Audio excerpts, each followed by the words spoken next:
Another project I wanted to do for quite some time is a wooden combination lock.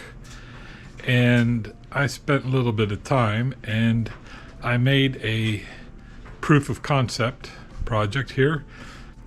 It's okay, but I have one small problem I still have to figure out. And I haven't quite got it worked out yet. So, this is it. 3 wheels for the lock and then a lock mechanism. Right? So, the idea is we're going to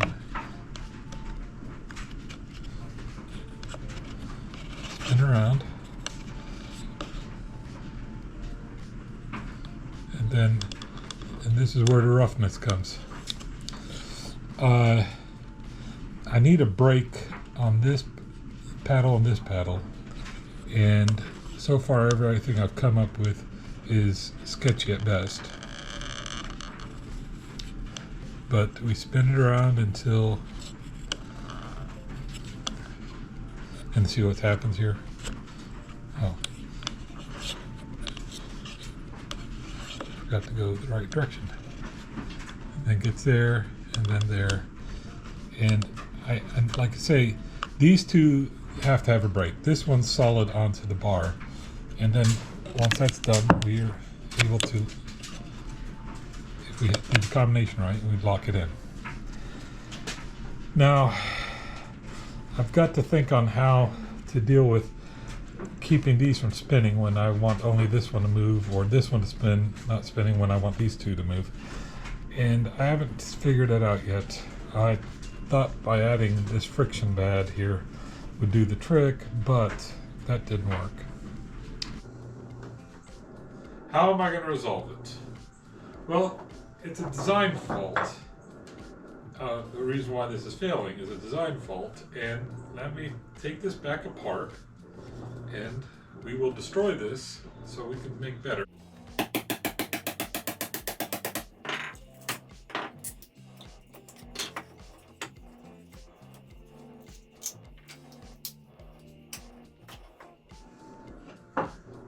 What we have here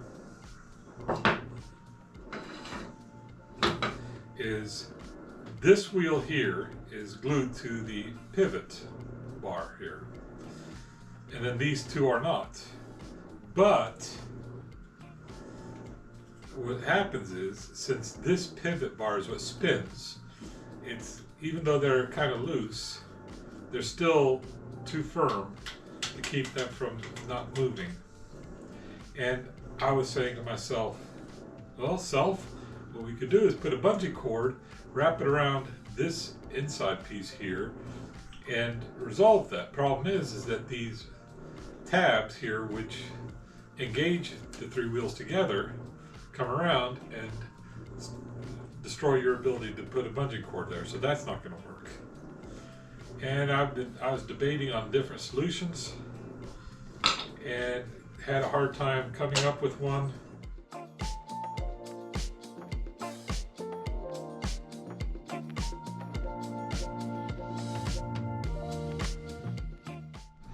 I'm not going to show this because this makes me very nervous to do.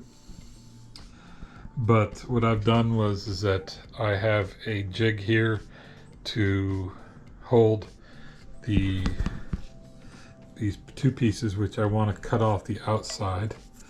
And what I'll do is, as the bandsaw running, I'll do this, and I think it's going to be okay.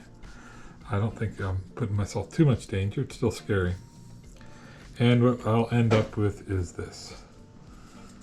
So, and this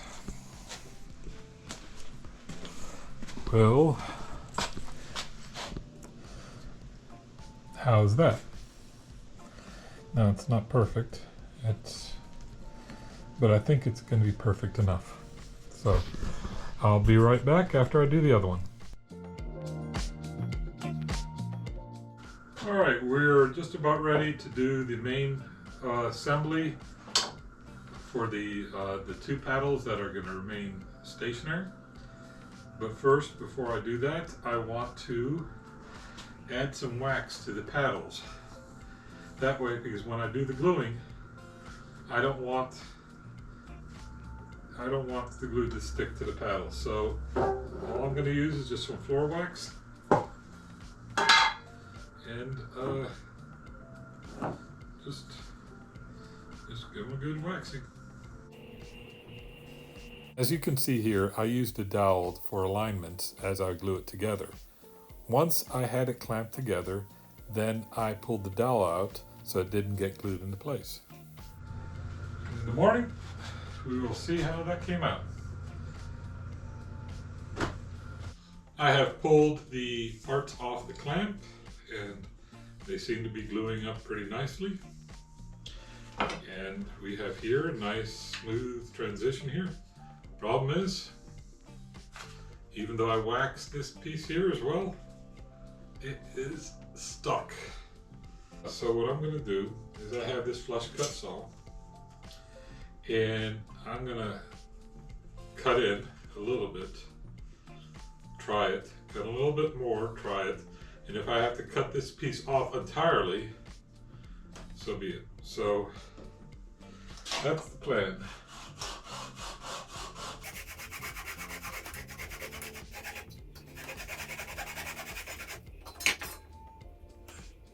Sweet, that worked. I am very happy because I was not looking forward to remaking this yet again. So,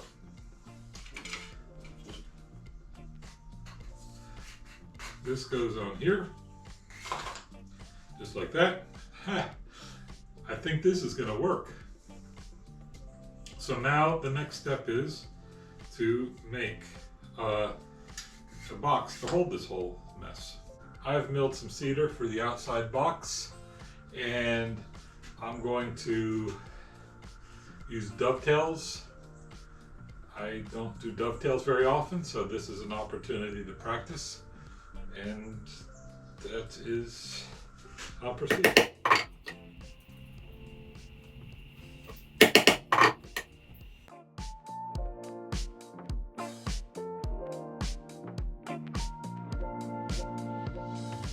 I am very out of practice of making hand-cut dovetails, and this one is evidence of that. However, I think they're tight enough that once I hit a clamp and set some glue on it, they will look good.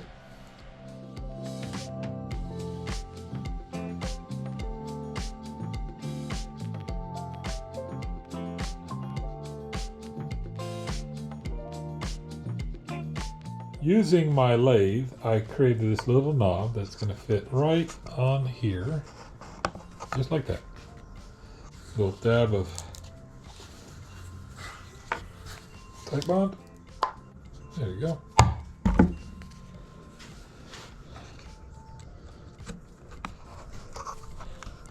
Don't want it too close. There we go. That should do it. And then now let the glue dry for that.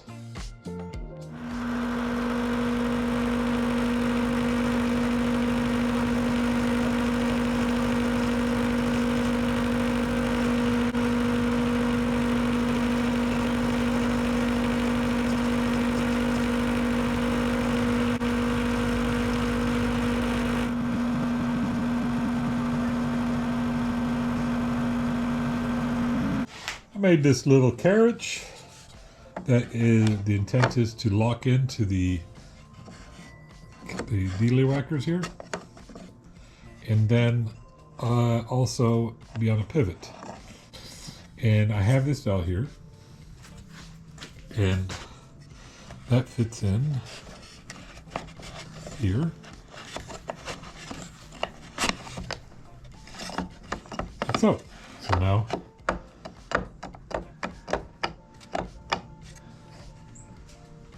it goes up and down. Now I want to make some sort of method to have this lift this here, and what I think I'm going to do is I got this piece of block here, and I'm just going to glue that block in a place like this. And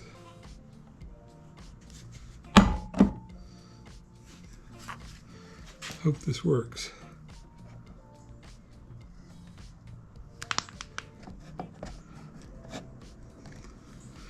There you go.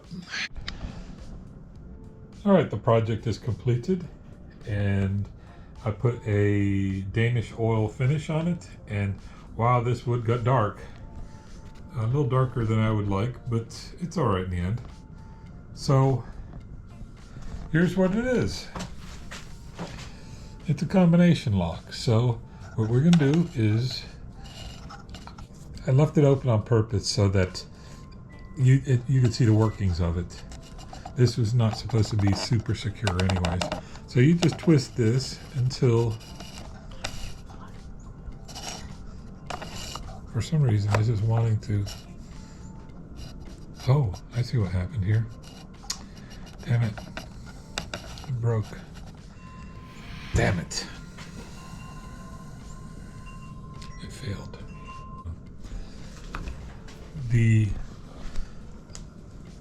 These two spacers are supposed to be glued, and the glue failed. So now this one is spinning. I really don't know how to fix this.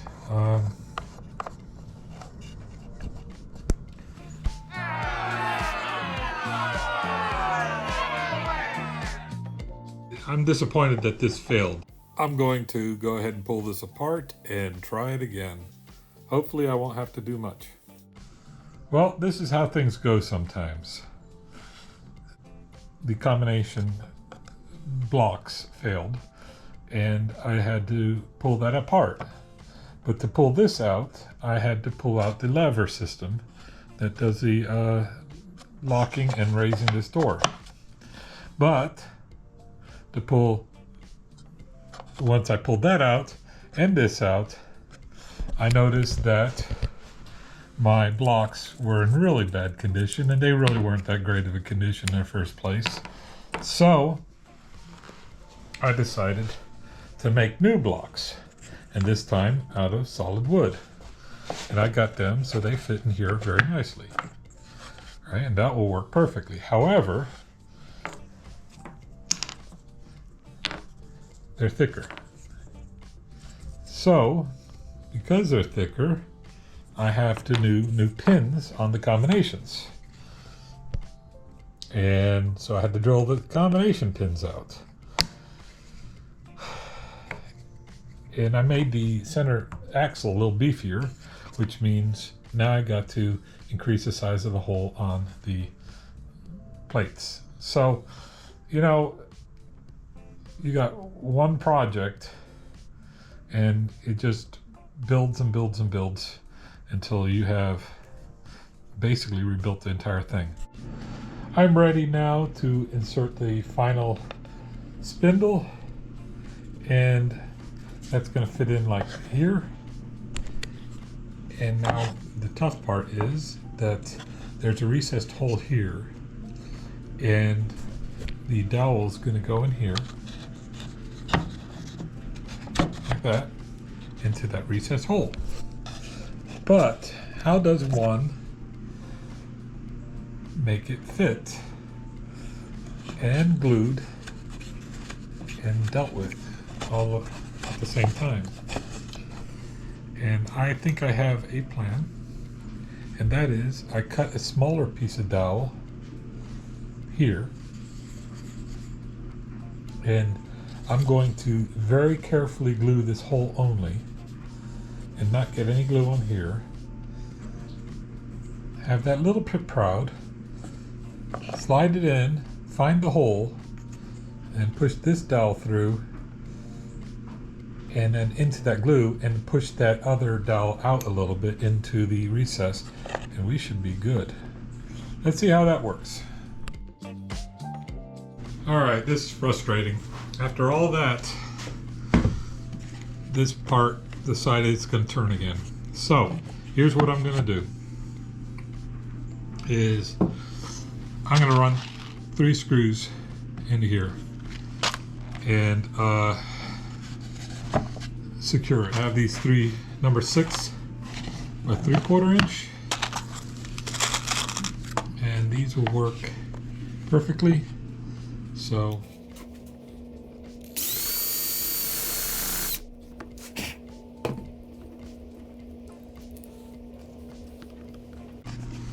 well, honestly, 2 screws should do the job perfectly. 1 would do the job perfectly, but we'll do at least 2.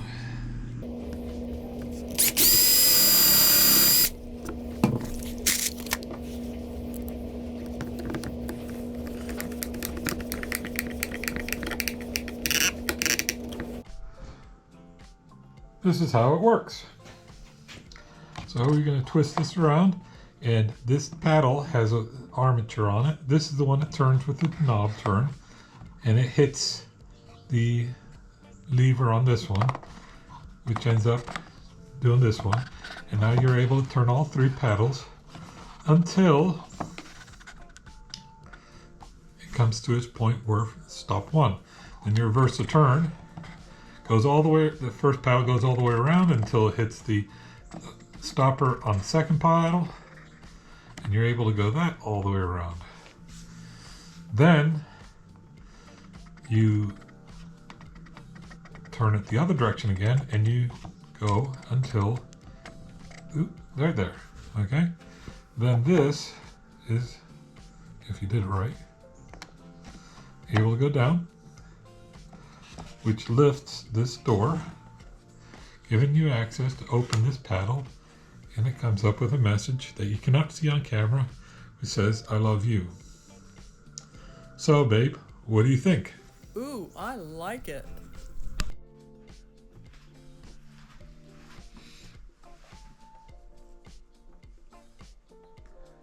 Good.